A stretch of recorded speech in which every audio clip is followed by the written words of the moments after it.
Welcome back to MMAOddsBreaker. Today it's Rick Hawn. Of course, we've had him on the show before, getting ready to do battle with Pat Healy, like a big time veteran. He's 32 and 20.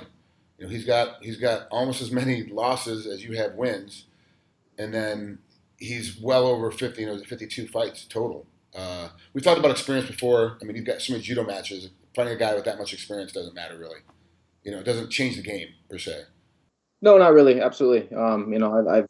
I've been fighting and competing my whole life, and this is just another big event. Obviously he has more MMA experience, but I've had 25, 24 fights now, and trained with some good people, so I think I'll be fine. You had that bad run in Bellator. Lost Jensen, lost Lima, then immediately come out, beat up Prater, and then beat up Lofer rather, and it was kind of like, where were you going to be? Because that last one was at a smaller show, right? Yeah. Okay. So what was it like? Because obviously Bellator is a big show. Tony Fighting Championships is becoming, like third tier. As far as the fight game goes. So it's becoming another big show. But for a second, you were down, in the minor leagues. What was it like for you being an Olympian and all of a sudden being like, hey, I'm in the minor leagues this game now. Like, where am I going to go from here? It didn't really bother me. I knew that was part of the game. You see a lot of big time fighters that have been in the UFC that they got cut, they went down to the minor leagues, they got some wins, and then got brought back. So I knew it was just a temporary thing. I was still signed with Titan. They just gave me the opportunity to fight for CES for that one fight because they couldn't put me on one of their cards that was coming up. So it was very nice of them to let me do that and stay active and get another fight. So I didn't realize that your fight with Titan was a contracted fight. You had multiple sets of fights with them. I thought it was just a one-off because then I looked again and saw you fighting for Classic Entertainment. So yeah, that was great for Titan. We can't use you. Go find another fight because right. We don't make any money if we're not fighting. There's no way to pay the bills. So what was the money like down the bottom compared to what you're making in Titan? Was it getting paid half as much, a quarter as much? I mean, about the same? Like, how was it? No, it's not the same. Definitely, it's still a smaller show. You're not going to make the same as some like for Titan, and even more so. I wasn't making from Titan to Bellator is a big difference. So I had a good contract with Bellator at the time because I was there for so long, and but again, that's part of the fight game. You got to stay winning. You got to stay on top and marketable, and if you can't hold that, maintain that, you're out. So what are you doing then? I mean, obviously you took huge pay cuts, and you get, no matter who you say, no matter how good you are with your money, you still get accustomed to a particular kind of lifestyle with that extra money coming in. And now you've gone, two drops, in a matter of months, really. I mean, you went from Bellator contract to a Titan contract, to a Classic Entertainment. Of course, you still have the Titan contract, but it's like, how are you able to make ends meet? And did you have to cut any corners, to get rid of a car or sell off a yacht or something, in the middle of a mess? Like, did you have stuff you had to get rid of to kind of tighten your belt money wise? Not really. I guess that's not true. I started working part time, teaching at one of the gyms I train at. I'm learning the process of running a school. They're paying me a salary, because I'm opening up my own school coming up in January. So they're teaching me the ropes, and that definitely helped during this time of kind of making as much as I was a couple years ago. A couple years I made well over $100,000 with some Bellator tournaments. We were able to buy a new house and all that, so that really helped that part. But obviously you're not making the big as much money as I used to, so we have to gotta watch it. My wife has a good job, but obviously I have to be. You can't go crazy and go out every weekend and have fun. Yeah, and that really is what it is. Like, you have to make a choice, pay the bills or be out in the limelight. And you're still a professional athlete. You're still having to put the grind in every day. So I don't really see you being out much anyway. Even if you had unlimited amounts of money, you still wouldn't be out that much anyway because you like to be in the gym working out.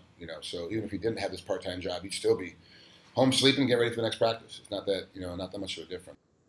Yeah, there's no time to have any fun really. Downtime is rest time, and you don't want to do anything else.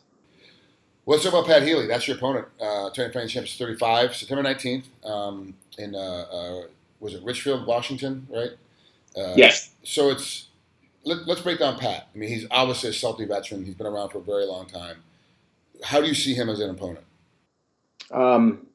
Definitely a good fight, a tough fight for me. Someone with experience, as we talked about earlier.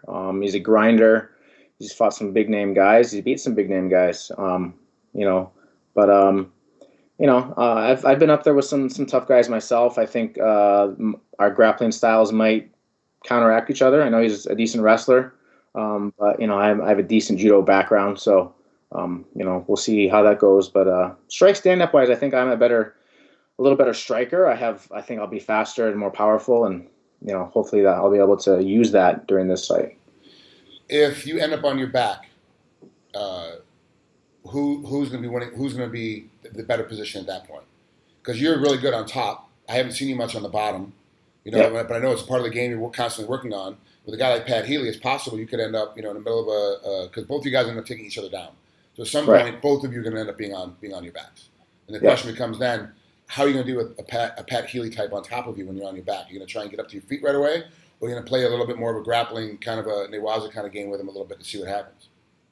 I try not to be on my back at all if I can help it, but if that does happen, then obviously I got to work to get up. I don't want to be down there and have him like ride me out for a round and win that round because of that. So in my ground game, I'm working on it every single day, every session. So hopefully I'll have the ability to get up, and if I'm caught in some kind of that situation like that.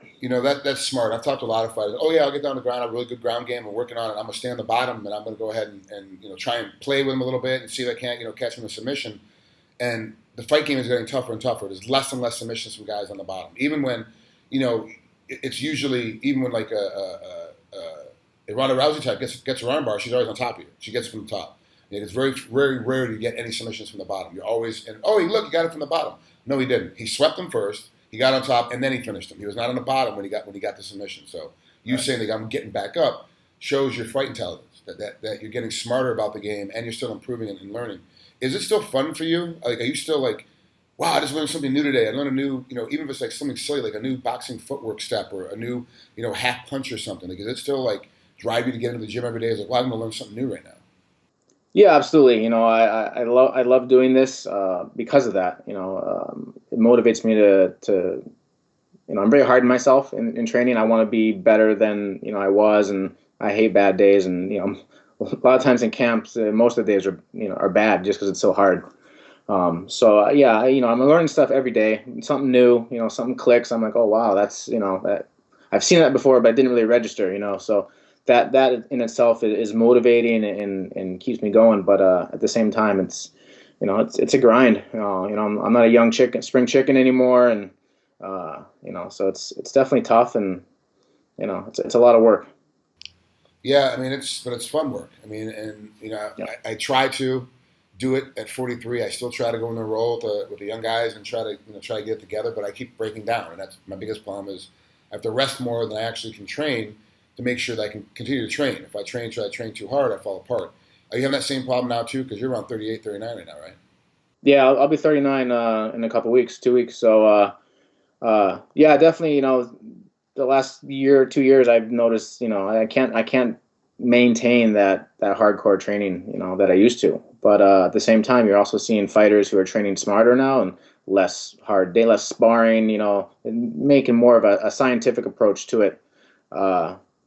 So I think, I'm kind of using that and that saying train smarter, not harder is definitely part of, my everyday and weekly, sessions now. And, like this morning, I woke up exhausted from this last week and a half, nonstop training. And I was like, you know what, I got to take the morning off and rest and recover. And that's what I did. Good, smart. Okay. Rick, thanks for coming out here. It's going to be a great fight. This is one of those fights that's really intriguing for me because I want to see, obviously, where you're at, and I also want to see where Pat's still at. You're not really sure with Pat sometimes, like how he's going to come out, what he's going to do, how hard his training's going to be. So I'm interested to see his game improvement as well as yours. So I'll definitely be tuning in and watching this one. Hopefully the guys at home will too. Awesome. Thank you. I appreciate it. You got it, Bill. We'll talk to you later. Take care.